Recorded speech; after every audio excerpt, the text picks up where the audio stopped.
আসসালামু আলাইকুম, স্বাগতম জানাচ্ছি বিবিসি নিউজ আন্তর্জাতিক সংবাদে। শুরুতেই সংবাদ শিরোনাম, এরপর বিস্তারিত। ইরানের বিরুদ্ধে পারমাণবিক কোড সক্রিয় করতে চেয়েছিলেন ট্রাম্প, যে কারণে পিছু হাঁটেন। ড্রোন দিয়ে যেভাবে বিশ্বে ক্ষমতার ধারণাই বদলে দিল ইরান। দক্ষিণ কোরিয়া থেকে ক্ষেপণাস্ত্র প্রতিরক্ষা সরানোর খবর অস্বীকার যুক্তরাষ্ট্রের। যুদ্ধে বিধ্বস্ত হওয়া ৭৭৫টি স্কুল এরই মধ্যে মেরামত করে ফেলেছে ইরান। এখন বিস্তারিত। আপনি যদি ইসরায়েলের ধ্বংস চান এবং মুসলিমদের পাশে থাকেন, তাহলে ভিডিওতে লাইক করে চ্যানেলটি অবশ্যই সাবস্ক্রাইব করে দিবেন এবং আপনার মূল্যবান মতামত অবশ্যই কমেন্টে লিখে জানিয়ে দিবেন। ইরানের বিরুদ্ধে পারমাণবিক কোড সক্রিয় করতে চেয়েছিলেন ট্রাম্প, যে কারণে পিছু হাঁটেন মার্কিন প্রেসিডেন্ট। ডোনাল্ড ট্রাম্প ইরানের বিরুদ্ধে পারমাণবিক কোড ব্যবহার করতে চেয়েছিলেন এবং তাকে থামিয়ে দেন জয়েন্ট চিফস অব স্টাফের চেয়ারম্যান জেনারেল ড্যান কেইন। এমন দাবি সম্প্রতি সামাজিক মাধ্যমে ব্যাপকভাবে ছড়িয়েছে। বিষয়টি নিয়ে মার্কিন রাজনৈতিক মহলে ব্যাপক তোলপাড় সৃষ্টি হয়েছে। সাবেক সিআইএ বিশ্লেষক লারি জনসন সম্প্রতি একটি পডকাস্টে অভিযোগ করেন, হোয়াইট হাউসের এক জরুরি বৈঠকে ট্রাম্প পারমাণবিক কোড ব্যবহারের উদ্যোগ নেন, কিন্তু জেনারেল কেইন তাকে বাধা দেন। জনসন ঘটনাটিকে বড় ধরনের উত্তেজনাপূর্ণ সংঘর্ষ হিসেবে বর্ণনা করেন। অ্যান্ড্রু ন্যাপোলিটানো পরিচালিত জাজিং ফ্রিডম পডকাস্টে জনসন বলেন, বৈঠকটি এক পর্যায়ে তর্কে রূপ নেয়। যখন ট্রাম্প পারমাণবিক কোড সক্রিয় করতে চান, তখন জেনারেল কেইন দাঁড়িয়ে সরাসরি না বলেন এবং সামরিক বাহিনীর প্রধান হিসেবে নিজের অবস্থান তুলে ধরেন। তবে এই দাবি যুক্তরাষ্ট্রের কমান্ড চেইনের বাস্তবতার সঙ্গে পুরোপুরি মেলে না। নিয়ম অনুযায়ী প্রেসিডেন্টের নির্দেশকে সরাসরি কেউ অগ্রাহ্য করতে পারেন না, বিশেষ করে পারমাণবিক অস্ত্র ব্যবহারের মতো সিদ্ধান্তে। এদিকে সিএনএন জানিয়েছে, ১৮ এপ্রিল শনিবার জেনারেল কেইন, পিট হেক্সেথ সহ শীর্ষকর্মীগণেরা হোয়াইট হাউসে উপস্থিত হন। পডকাস্টে দেখানো ফুটেজে কেইনকে ভবন থেকে দ্রুত বেরিয়ে যেতে দেখা যায় বলে দাবি করা হয়।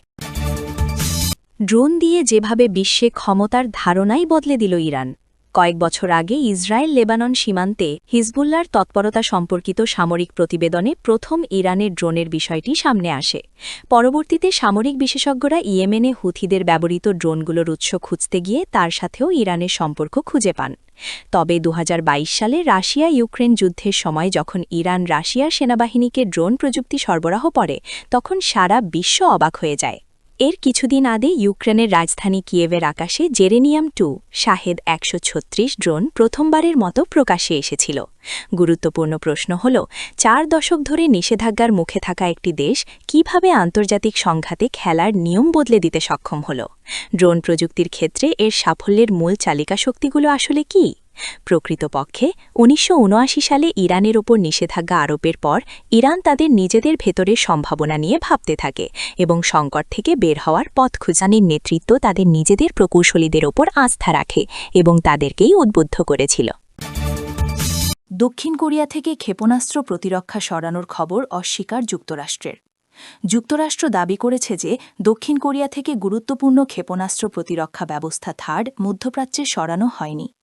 মঙ্গলবার একথা জানিয়েছেন কোরিয়ায় মার্কিন বাহিনীর কমান্ডার জেনারেল জেভিয়ার ব্রুনসেন।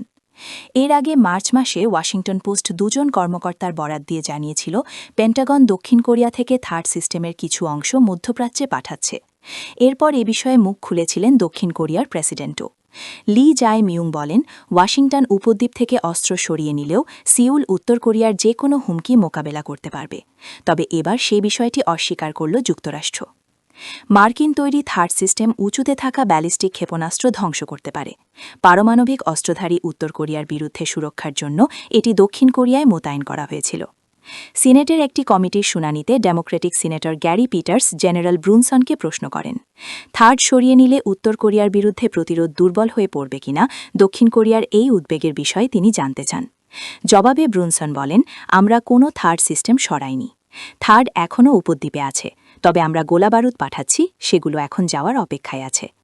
তিনি আরও বলেন, আগে কিছু রাডার সামনে নিয়ে যাওয়া হয়েছিল। এটা মিডনাইট হ্যামারের আগের কথা। মিডনাইট হ্যামার হল গত জুনে ইরানে মার্কিন হামলার অভিযানের নাম। ব্রুনসন বলেন, সেসবের কিছু এখনও ফেরত আসেনি, তবে থার্ড সিস্টেমগুলো নিজেরা উপদ্বীপেই আছে। তিনি জানান, সেগুলো সেখানেই থাকবে বলে তিনি আশা করেন। যুদ্ধে বিধ্বস্ত হওয়া ৭৭৫টি স্কুল এরই মধ্যে মেরামত করে ফেলেছে ইরান। ইরানের শিক্ষামন্ত্রী আলীরেজা কাজেমি জানিয়েছেন, মার্কিন ইসরায়েলি হামলায় দেশের ১৩০০টি স্কুল ক্ষতিগ্রস্ত হয়েছিল। এর মধ্যে এখন পর্যন্ত ৭৭৫টি স্কুল মেরামত করা হয়েছে। ইরানের রাষ্ট্রীয় সংবাদ সংস্থা IRNA এই খবর জানিয়েছে। কাজেমি বলেন, প্রায় ২০টি স্কুল সম্পূর্ণ ধ্বংস হয়ে গেছে। তেহরান, কেরমানশাহ, ইস্পাহান এবং হরমোজগান প্রদেশে সবচেয়ে বেশি ক্ষতি হয়েছে। তিনি আরও জানান, যেসব স্কুলে বেশি ক্ষতি হয়েছে সেগুলোর মেরামত অক্টোবরের মধ্যে শেষ হবে বলে আশা করা হচ্ছে।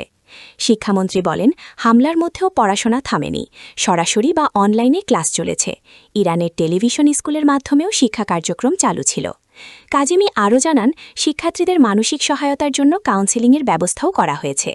এছাড়া মিনাবের সাজারেহে তাইয়েবে বালিকা বিদ্যালয়ে ক্ষেপণাস্ত্র হামলায় নিহত ১৭০ জনের স্মরণে স্কুলগুলোতে শোকসভা করা হয়েছে। নিহতদের বেশিরভাগই ছিল ছাত্রী ও তাদের শিক্ষক।